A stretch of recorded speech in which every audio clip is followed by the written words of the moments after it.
பிள்ளைகள் அனைவருக்கும் வணக்கம். நாங்கள் இன்றைக்கு தரம் 6 கணிதத்தில 14வது பாட அழகான எண் வகைகளும் எண் கோலங்களும் பாடத்தினுடைய தொடர்ச்சியை படிக்க இருக்கிறோம். அந்த வகையில சென்ற வகுப்புல நாங்கள் எண் வகைகள்ல ஒற்றை எண்கள் இரட்டை எண்களை பற்றி படிச்ச நாங்கள் எண் வகைகளை பற்றி படிக்கும் பொழுது ஒற்றை எண்கள் இரட்டை எண்கள்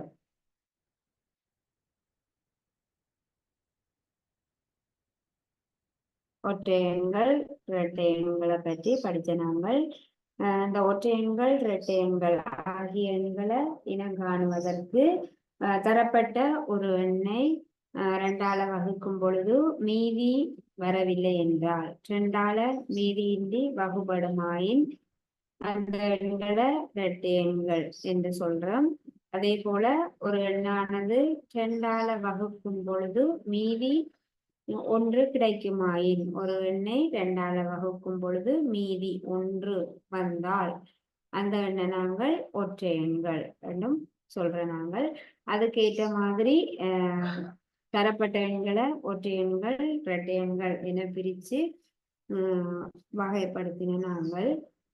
இப்ப அடுத்ததாக எண் வகைகள்ல முதன்மை எண்கள் சேர்த்தி எண்கள் பற்றி நாங்கள் லேசா தொடங்கி இருந்தோம். அதனுடைய தொடர்ச்சியை பார்க்க போறோம். முதன்மை எண்கள் சேர்த்தி எண்கள்.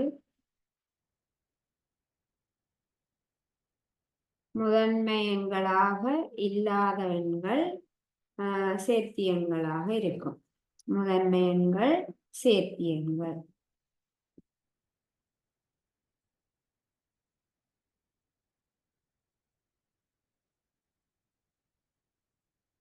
முதன்மை எண்கள் சேர்த்தி எண்களை பற்றி படிப்போம்.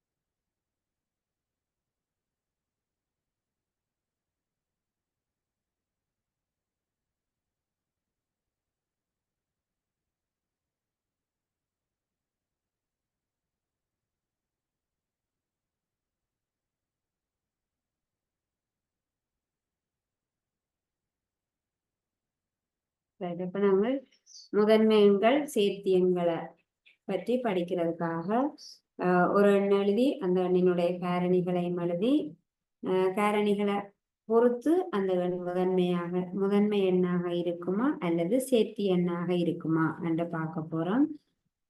முதலாவதாக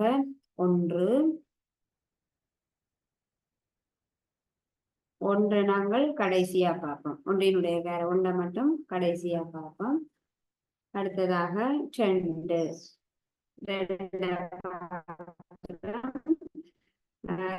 என்கிற எடுத்திருக்கிறோம். 2 காரணிகளை எழுதுறோம். 2னுடைய காரணிகள் அப்படி என்றால் எந்த 2 முழு எண்களை பெருக்கும் போது 2 கிடைக்குதோ அந்த 2 எண்களுமே 2னுடைய காரணிகள். அப்ப 2னுடைய காரணிகள் 2ஐயும் 1ஐயும் பெருக்கும் போது 2 கிடைக்கும். அப்ப 2னுடைய காரணிகளாக 2ம் 1ம் 1 மற்றும் 2 தான் 2னுடைய காரணிகள். அடுத்ததாக 3 காரணிகள் எழுதுறோம். எந்த 2 முழு எண்களை பெருக்கும் போது 3 கிடைக்கும் என்று பார்க்கிறோம். 1ஐயும் 3ஐயும் பெருக்கும் போது 1 தர 3 1ஐயும் 3ஐயும் பெருக்கினீங்கன்னா மட்டும்தான் 3 கிடைக்கும். ஆகவே 3னுடைய காரணிகள் 1ம் 3ம். 4 பார்க்கிறோம். 4 காரணிகள் எழுதுறோம். 4 இப்ப எல்லாம் கிடைக்கும். 2ஐயும் பெருக்கும் போது 4 கிடைக்கும். 1ஐயும் 4ஐயும் பெருக்கும் பொழுது 4 கிடைக்கும். அப்ப 4 காரணிகள் 1 4 2. 1, 2, 4 ஆகியவை 4 காரணிகள்.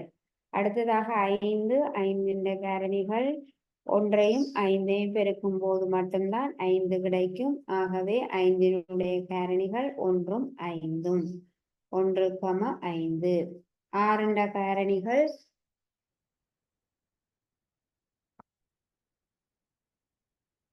6 காரணிகள். 1ஐயும் 6ஐயும் பெருக்கும் போது 6 கிடைக்கும். 2ஐயும் 3ஐயும் பெருக்கும் போது 6 கிடைக்கும். ஆகவே 6 காரணிகள் 1, 2, 3, 6. 7 காரணிகள் 1ம் 7. 8 காரணிகள். 1ஐயும் 8ஐயும் பெருக்கும் போது 8 கிடைக்கும். 2ஐயும் 4ஐயும் பெருக்கும் போது 8 கிடைக்கும். 1, 2, 4, 8. நாங்கள் 9 காரணிகள். அதே போல 1, 3, 9. 1 தர 9, 9, 3ஐயும் பெருக்கினீங்கன்னா 1. 1லிருந்து 9 வரையான எண்களினுடைய காரணிகள் எழுதியிருக்கிறோம். இந்த காரணிகளை பொறுத்து இந்த எண்கள் முதன்மை எண்ணாக இருக்குமா அல்லது சேர்த்தி எண்ணாக இருக்குமா என்று பார்க்கிறோம். பாருங்கோ, முதன்மை எண்கள் அப்படி என்றால் என்னென்று படிச்ச நாங்கள், அதாவது ஒன்றுக்கொண்டு வேறுபட்ட 2 காரணிகளை மட்டும் கொண்ட எண்கள் முதன்மை எண்கள் எனப்படுகின்றன. முதன்மை எண்கள் என்ன? ஒன்றுக்கொன்று வேறுபட்ட 2 காரணிகளை மட்டும் கொண்ட முழு எண்கள். ஒன்றுக்கொன்று வேறுபட்ட 2 காரணிகளை மட்டும் கொண்ட எண்கள் முதன்மை எண்கள். அப்ப பாருங்க, இந்த 2 காரணிகளை பார்க்கிறோம். 2 காரணிகள் தான் இருக்குது. இருக்கக்கூடிய 2 காரணிகளுமே ஒன்றுக்கொன்று வேறுபட்டவை.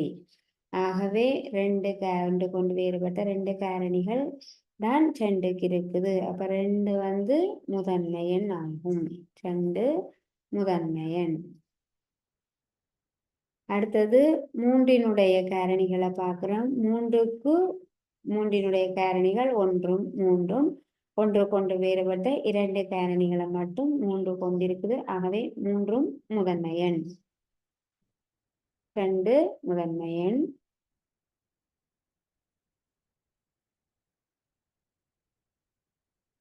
மூன்றும் முதன்மை எண்.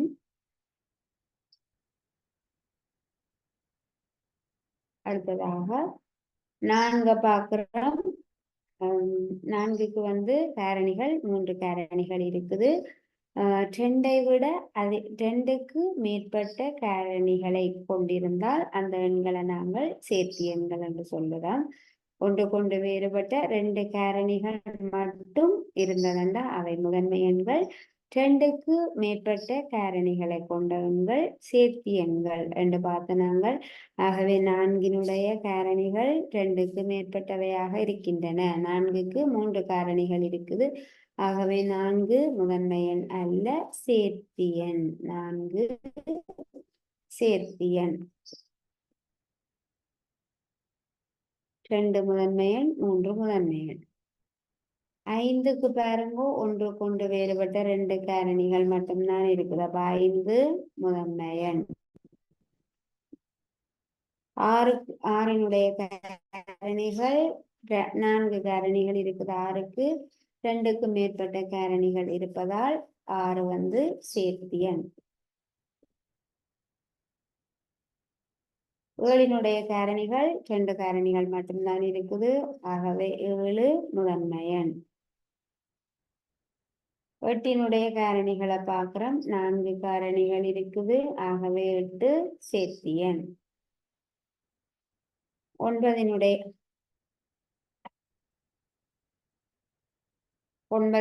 காரணிகளை பார்க்கிறோம்.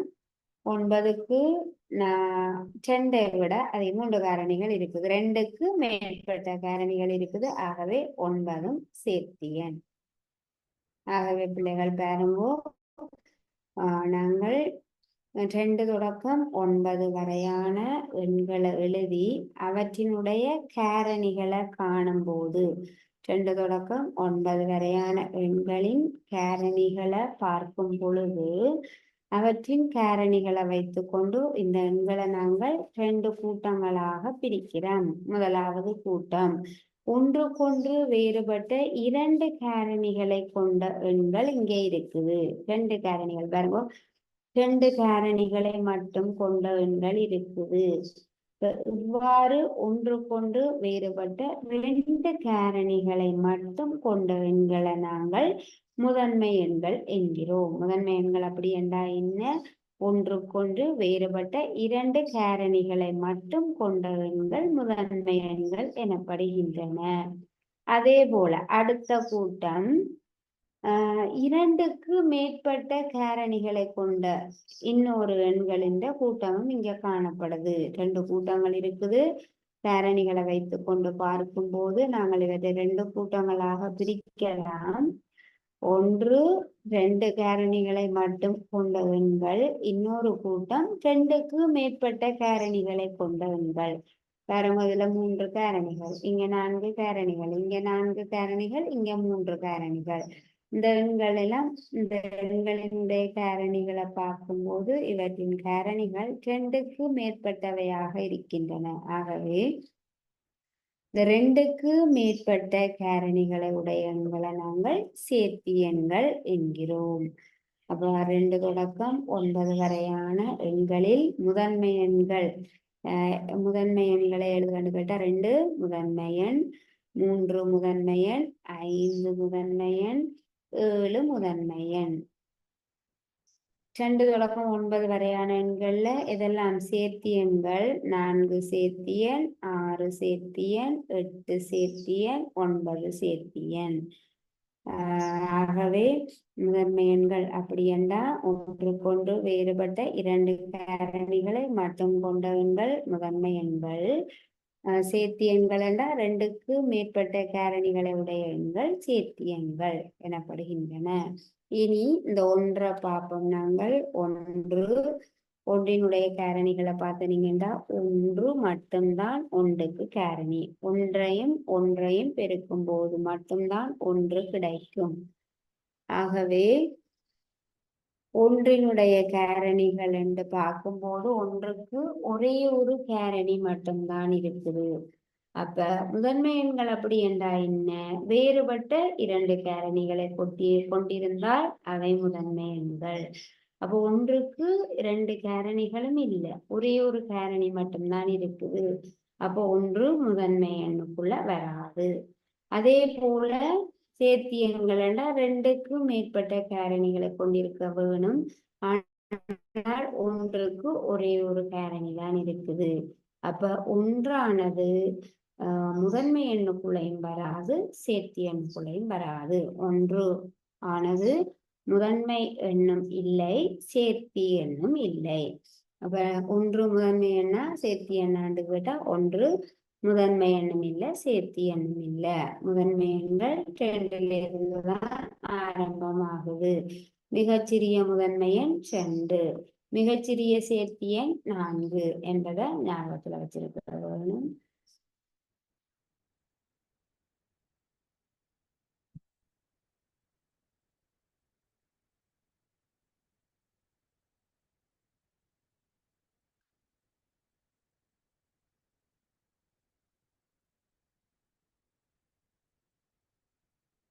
முதன்மை எண்கள் சேர்த்தி எண்கள்ல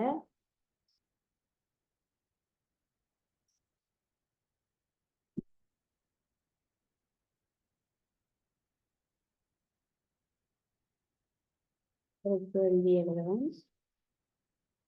முதலாவது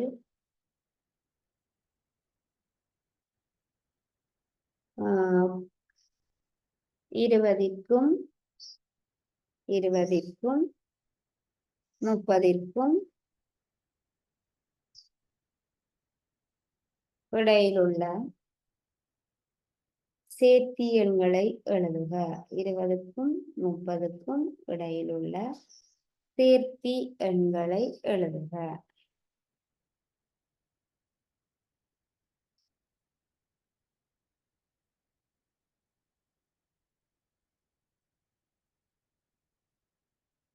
இருபதுக்கும் 30க்கும் இடையில உள்ள சேர்த்தி எண்களை எழுதுவோம். 20க்கும் 30க்கும் இடையில உள்ள எண்களை நாங்கள் எழுதுவோம். 20க்கும் 30க்கும் 20க்கும் 30க்கும் இடையில உள்ள எண்கள்ல சேர்த்தியங்களை எழுத வேணும். 20க்கும் 30க்கும் இடையில உள்ள எண்கள் 21, 22, 23, 24, 25, 26, 27, 28, 29. 20க்கும் 30க்கும் இடையில உள்ள எண்கள் 21லிருந்து 29 வரை. இவற்றில சேர்த்தி எண்களை எடுத்து எழுதுவோம். முதலாவதாக 21.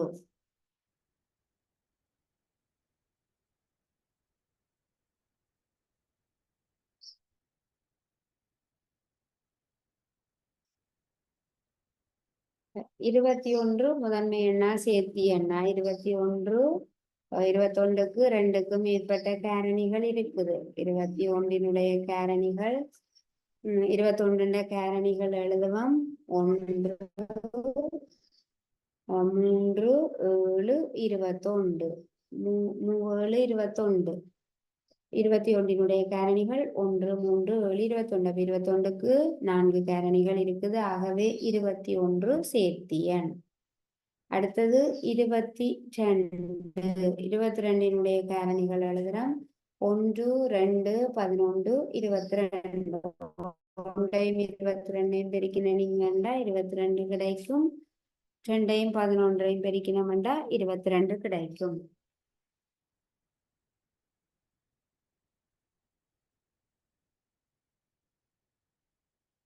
ஆகவே 22ம் சேர்த்தி எண்.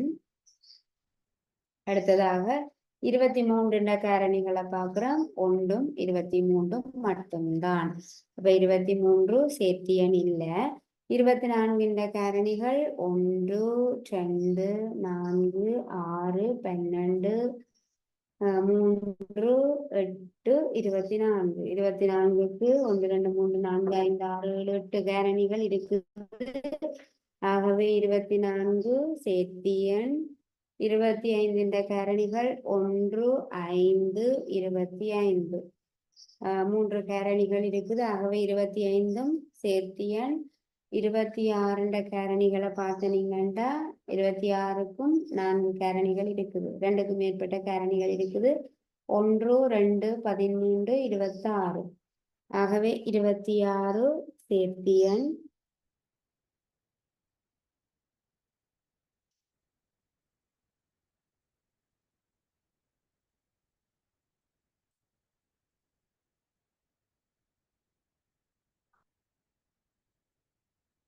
27 காரணிகளை பார்க்கிறோம். 1, 3, 9, 27. 4 காரணிகள் 9, 27, 27, 1, 27. ஆகவே 26, 27 சேர்த்தி எண். 28க்கும் 1, 2, 14, 28. 4 காரணிகள் இருக்குது. 28ம் சேர்த்தி எண். 29 முதன்மை எண். அப்ப 21 தொடக்கம் 29 வரையான எண்கள்ல 23ம் 29ம் மட்டும் முதன்மை எண்கள். மற்ற எல்லா எண்களும் சேர்த்தி எண்கள். 1, 2, 3, 4, 5, 6, 7. 20க்கும் 30க்கும் இடையில இருக்கக்கூடிய சேர்த்தி எண்கள். அந்த 20க்கும் 30க்கும் இடையில உள்ள எண்களை எழுதுறோம். இந்த எண்கள்ல காரணிகளை பார்க்கிறோம். காரணிகளை பார்க்கும்போது 2க்கு மேற்பட்ட காரணிகள் இருக்கக்கூடிய எண்களை நாங்கள் சேர்த்தி எண்கள் அப்படி என்று சொல்றோம். ஆகவே 2க்கு மேற்பட்ட காரணிகள் வார எண்களை இங்க விடையாக எழுதியிருக்கிறோம். 20க்கும் 30க்கும் இடையில உள்ள சேர்த்தி எண்கள் இந்த 7 எண்களும் ஆகும்.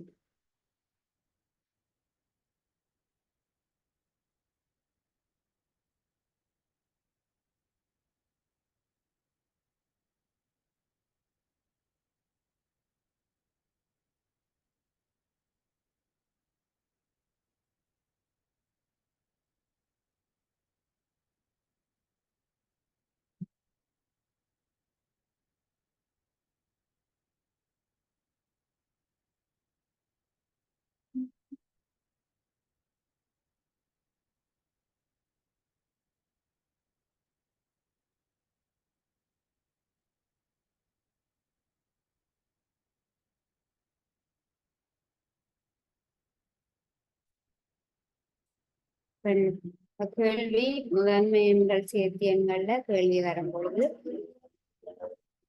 அந்த எண்களினுடைய காரணிகளை வச்சுக்கொண்டு நாங்கள் முதன்மை எண்களா சேர்த்தி எண்களா அப்படி என்று எழுத முடியும். 20க்கும் 30க்கும் இடையில உள்ள சேர்த்தி எண்கள் இந்த 7 எண்களும் ஆகும். அடுத்த கேள்வி,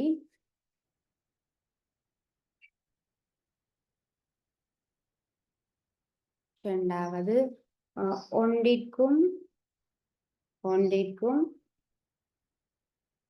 10க்கும் இடையிலுள்ள எண்களுள்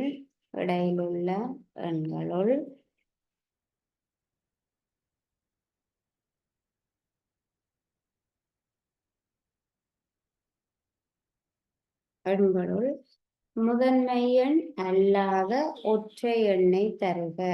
முதன்மை எண் அல்லாத ஒற்றை எண்ணை தருக.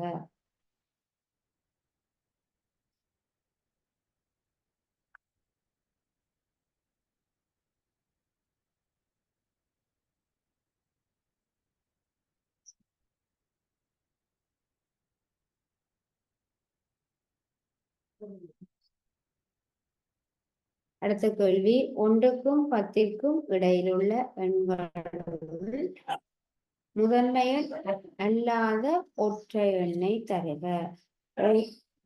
1க்கும் 10க்கும் இடையில உள்ள எண்கள் அப்படி என்றால் 1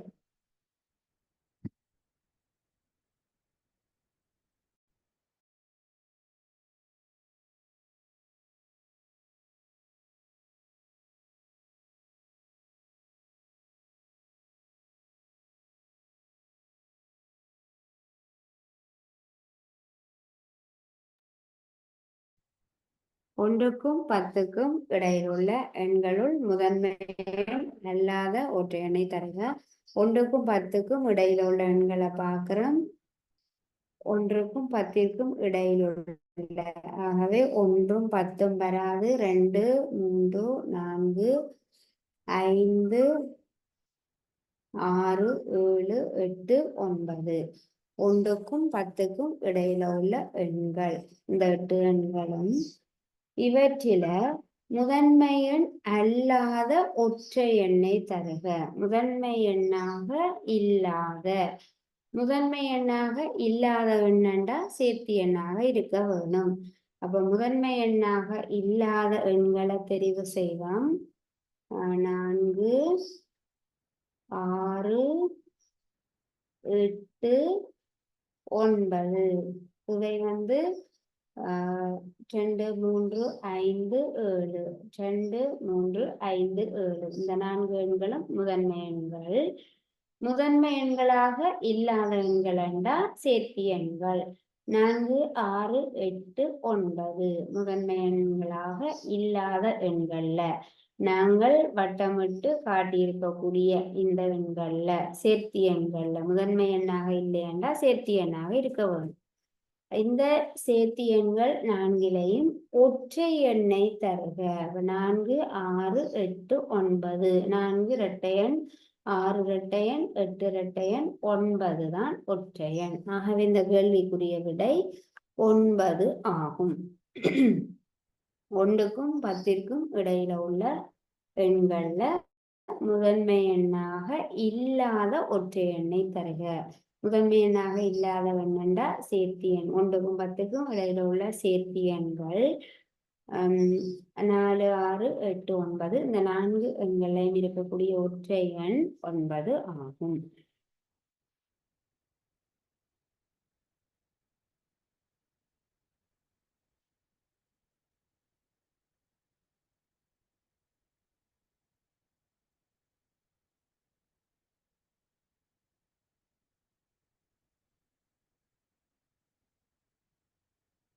ஆகவே பிள்ளைகள், நாங்கள் முதன்மை எண்கள் சேர்த்தி எண்கள் பற்றி படித்த நாங்கள் அதுல கேள்வியும் செய்த நாங்கள் முதன்மை எண்கள் அப்படி என்றால் ஒன்றுக்கொன்று வேறுபட்ட 2 காரணிகளை மட்டும் கொண்ட எண்கள்.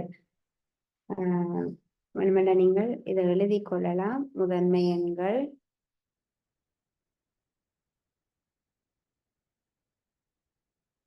முதன்மை எண்கள் அப்படி என்றால் ஒன்றுக்கொன்று வேறுபட்ட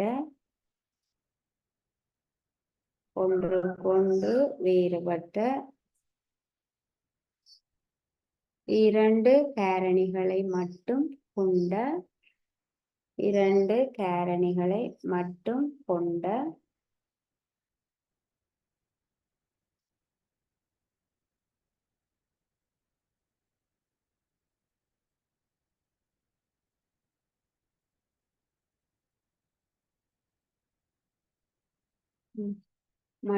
கொண்ட முழு எண்கள்.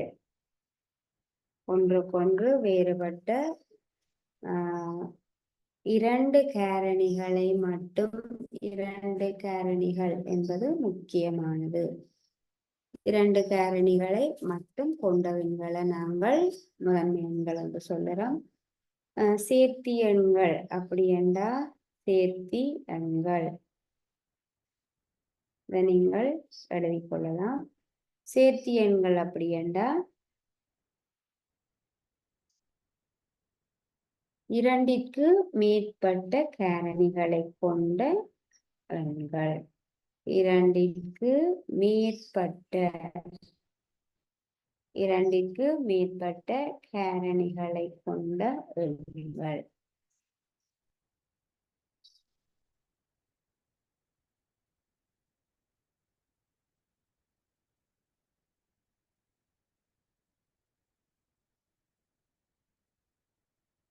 முதன்மை எண்கள் அப்படின்னா ஒன்றுக்கொண்டு வேறுபட்ட இரண்டு காரணிகளை மட்டும் கொண்ட எண்கள். சேர்த்தி எண்கள் என்றால் இரண்டுக்கு மேற்பட்ட காரணிகளை கொண்ட எண்கள். இதை நீங்கள் எழுதி வச்சுக்கொண்டு இதற்கு ஏற்ற மாதிரி காரணிகளை வச்சுக்கொண்டு தரப்பட்டவன் முதன்மை எண்ணாக தரப்பட்ட ஒருவன் முதன்மை எண்ணா அல்லது சேர்த்தி எண்ணா அப்படி என்ற முடிவுக்கு நீங்கள் வர முடியும்.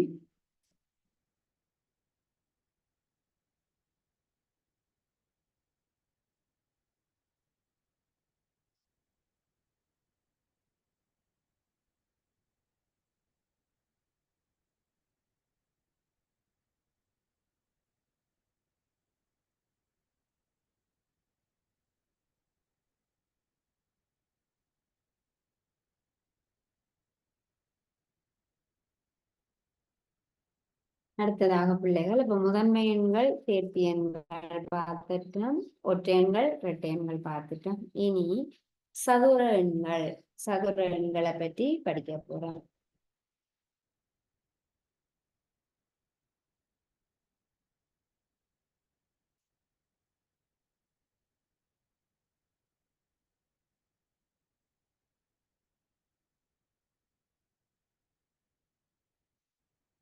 சதுர எண்கள் என்றால் சதுர எண்கள் எப்படி இருக்கும் என்று பார்க்க போறோம்.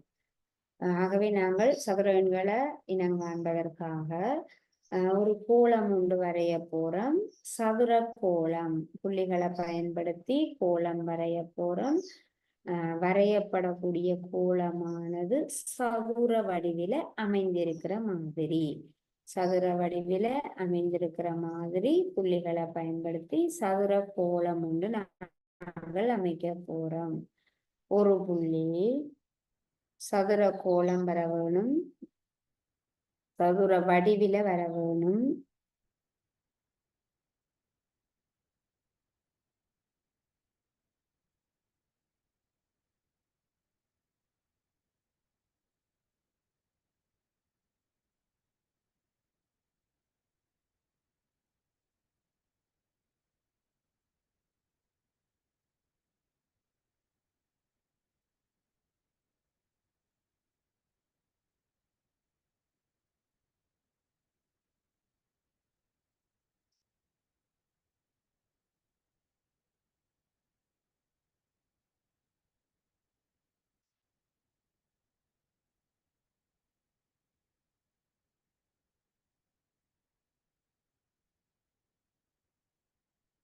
பிள்ளைகள் நீங்கள் இதே மாதிரி சதுர கோலங்களை இன்னும் அமைச்சு கொண்டு போகலாம்.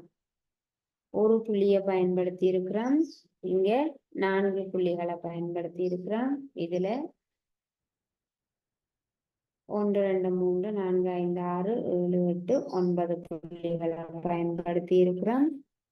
இந்த கோலத்துல 1 2 3 4 5 6 7 8 9 10 11 12 13 14 15 16 புள்ளிகளை பயன்படுத்தி வரைஞ்சிருக்கிறோம். சதுர கோலங்களை நாங்கள் அமைச்சிருக்கிறோம்.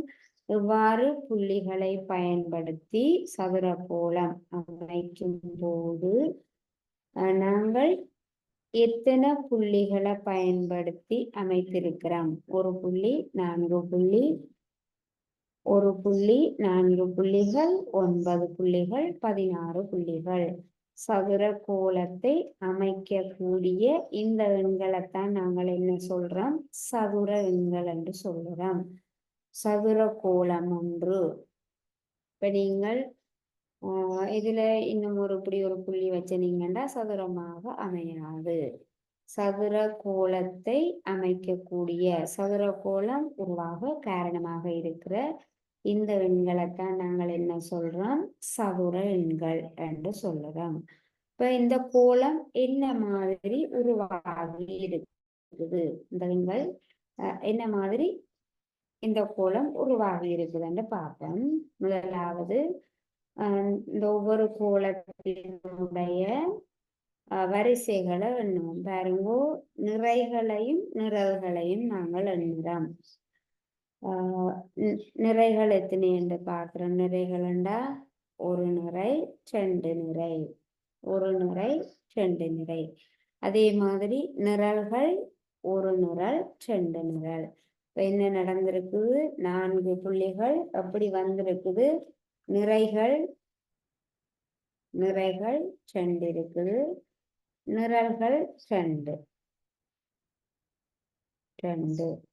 2 நிறைகளையும் 2 நிரல்களையும் பெருக்கும் பொழுதுதான் இந்த 4 கிடைக்குது.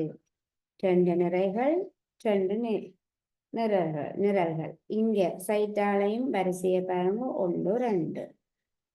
நிரலா நிலைக்குத்தா வரிசையை பாருங்க, 1 2. 2 நிறைகள், 2 நிரல்கள். 2ஐயும் பெருக்கினோம்னா 4. அதே போல 9 பார்ப்போம். 9 நிறைகளை எண்ணுவோம். 1 2 3 நிறைகள். நிரல்கள் 1 2 3 நிரல்கள். 3 தர 3 9. நிறைகளின் எண்ணிக்கையும் நிரல்களின் எண்ணிக்கையும் பெருக்கும் போது இந்த கோலத்தை அமைக்கக்கூடிய புள்ளிகள் உருவாகிறது. அதே போல 16 நிறைகளின் எண்ணிக்கை என்னவா? 1 2 3 4 நிறைகள். 1 2 3 4 நிரல்கள். இப்ப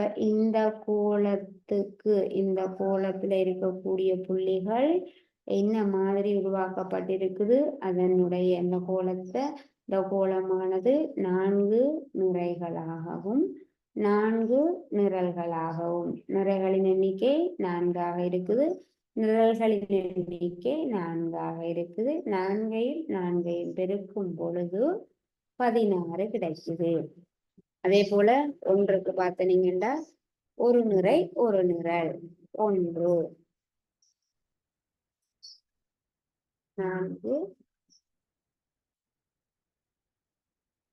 2 தர 2 4, 3 தர 3 9, 4 தர 4 16, 1 தர 1 1. ஆகவே இந்த சதுர கோலத்தை உருவாக்கக்கூடிய புள்ளிகள் எப்படி அமைக்கப்பட்டிருக்குதுண்டா, நாங்கள் எத்தனை நிறைகள் எடுக்கிறோமோ அத்தனை நிரல்கள் எடுத்து இந்த கோலத்தை அமைப்போம்.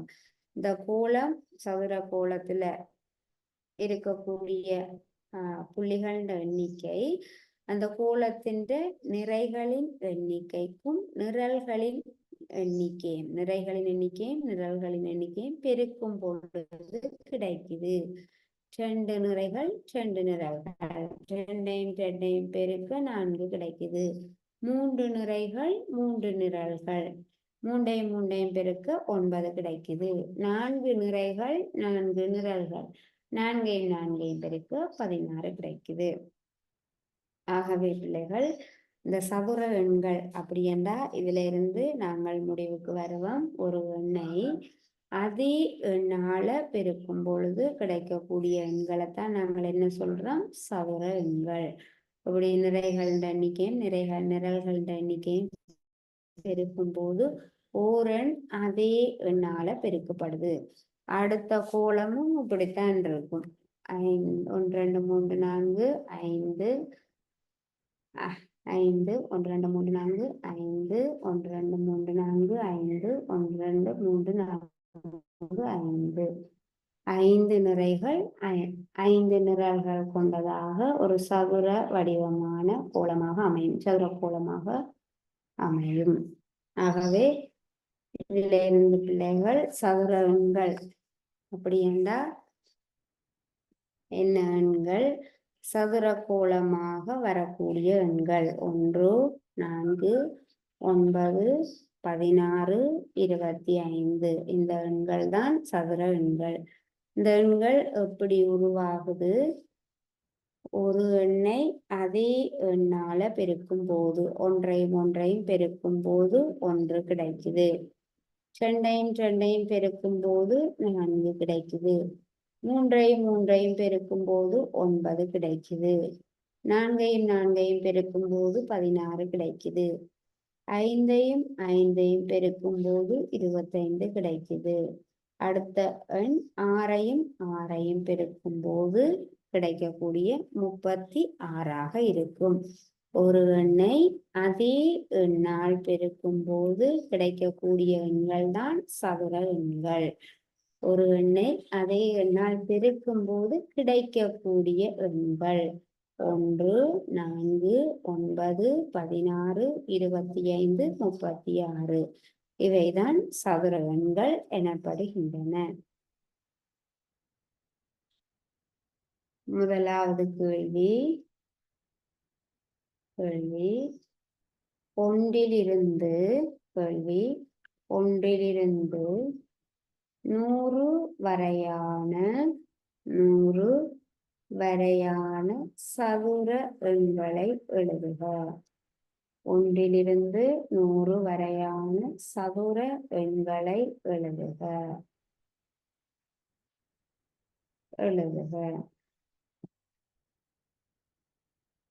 1லிருந்து 100 வரை. 1லிருந்து, ஆகவே நாங்கள் 1லிருந்து தொடங்குவோம். 1க்கு அடுத்த சதுர எண் 4, அடுத்த எண் 9, அடுத்த சதுர எண் 16, அடுத்தது 25, அடுத்த எண் 36. அடுத்த சதுர எண்ணை காண என்ன செய்வோம்? 7ஐயும் பெருக்குவோம்.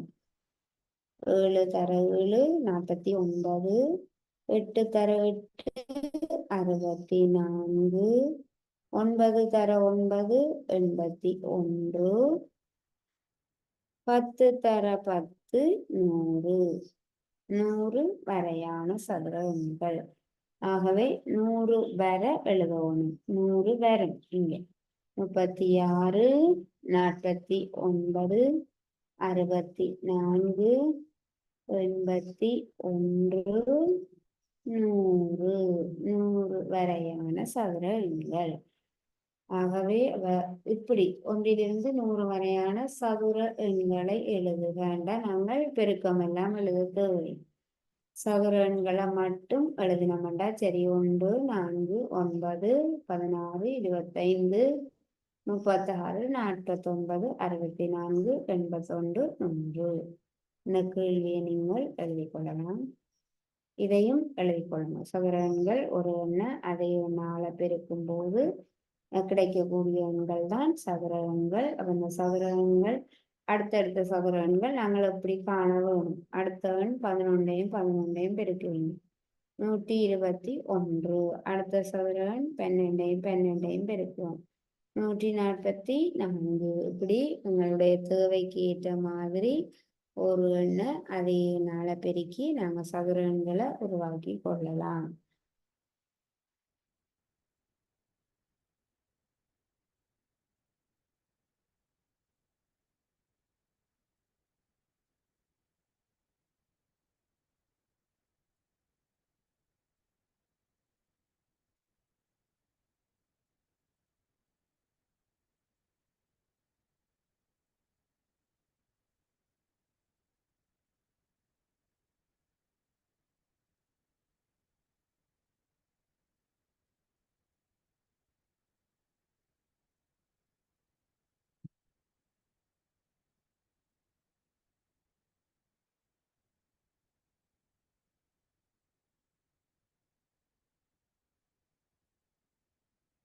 ஆகவே பிள்ளைகள் நாங்கள் இன்றைக்கு சதுர எண்கள், அதோட முதன்மையெண்கள், சேர்த்தியன்கள் ஆகியவற்றை பற்றி படித்த நாங்கள் எண் வகைகள்ல ஏற்கனவே ஒற்றை எண்கள், இரட்டை எண்கள் தெரியும்.